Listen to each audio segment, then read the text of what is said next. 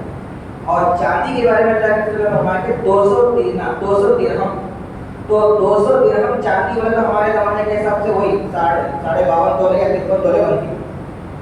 تو اس زمانے میں اللہ کے رسول صلی اللہ علیہ وسلم کے زمانے میں یہ سونا 20 درہم اور چاندی 200 درہم دونوں ایکول ہوتے تھے، برابر قیمت کے ہوتے تھے.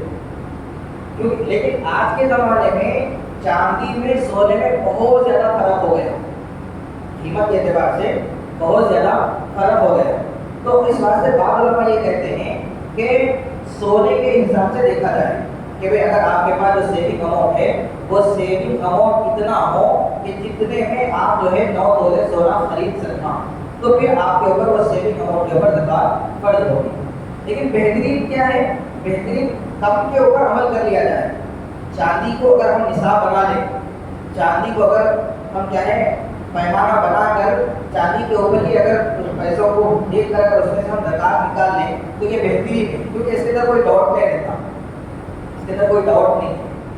اور کیا ہے زکات ادا کرنا ہے تو اللہ کے راستے میں دینا ہے، دل کی خوشی کے ساتھ دینا ہے.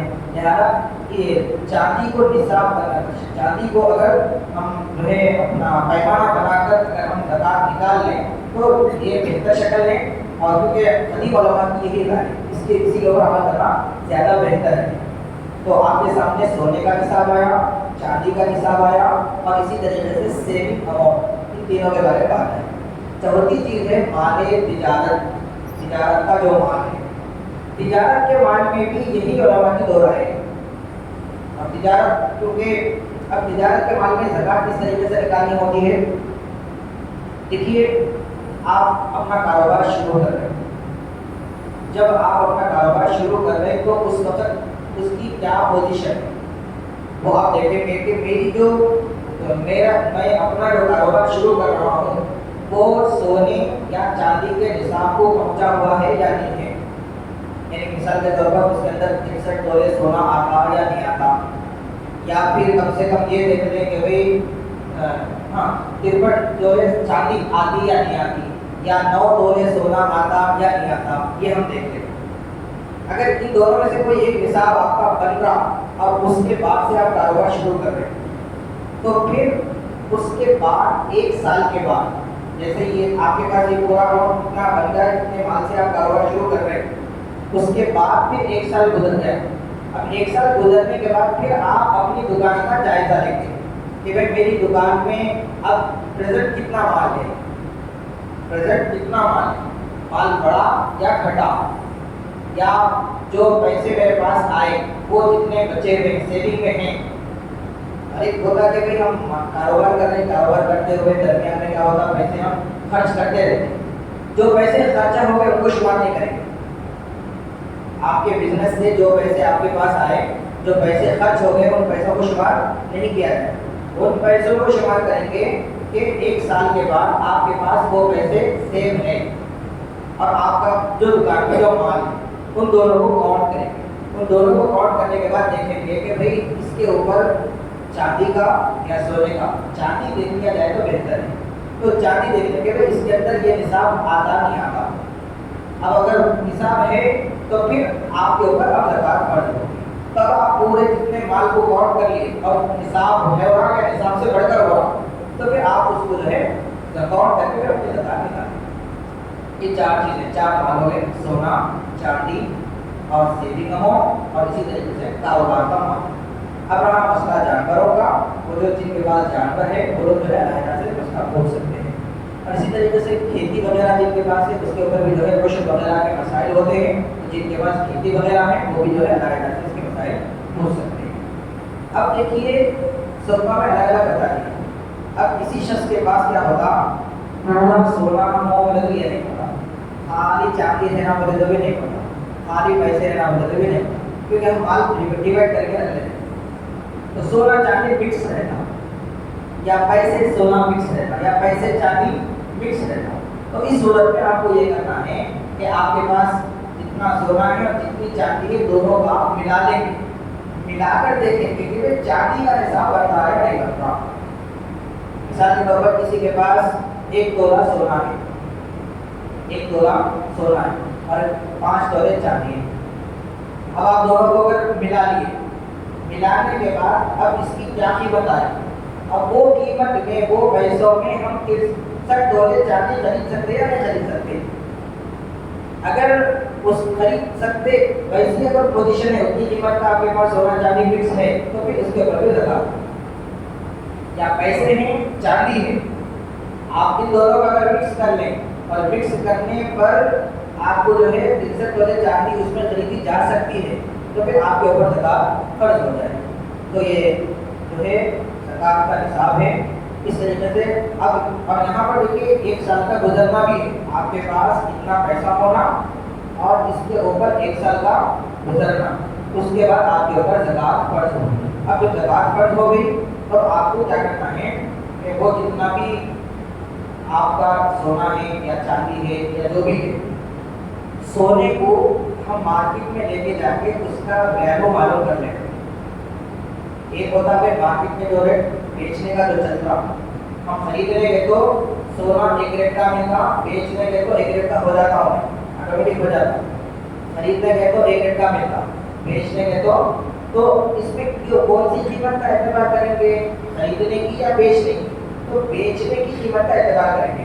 ہم یہ سونا بیچے تو ہمارے کو کتنے پیسے آتے, اس کا اعتبار ہوگا, خریدنے کا نہیں ہوگا. کیونکہ ہمارے مال کے اوپر زکات فرض ہوگی نا, تو ہمارا مال کتنی مالیت رکھتا وہ ہے سر. تو اگر ہمارا مال ہم خرید کے لائے تھے 54,000 روپے تولہ خرید کے لائے تھے, 54 میں خرید کے لائے تھے, اگر بیچنے گئے تو آ رہے 49.50 یا 48 آ رہے, تو بیچنے کے تو کیا قیمت آتی وہ قیمت کا اعتبار کیا جائے. پھر آپ اس قیمت کو جو ہے جوڑ لیں, جوڑ لینے کے بعد اس کو جو ہے پوری قیمت کو, سونا ہے تو سونے کی قیمت کو بیچیں گے تو کتنے آتے, چاندی ہے تو چاندی بیچیں گے تو اس کی کتنے پیسے آتے, دونوں کو جگہ پلس کر لیں. پھر اس کے بعد ہمارے پاس کتنے سیونگ اماؤنٹ ہے اس کو پلس کر لیں.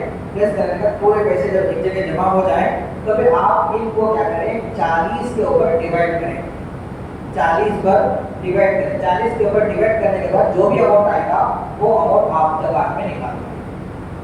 اور زکات کن کو دی جا سکتی ہے اور کن کو نہیں دی جا سکتی, انشاءاللہ اس کے بعد کل بات ہے. کوئی سوال نہیں, کل کے مسائل میں اس کو کوئی سوال باقی رہتا ہے.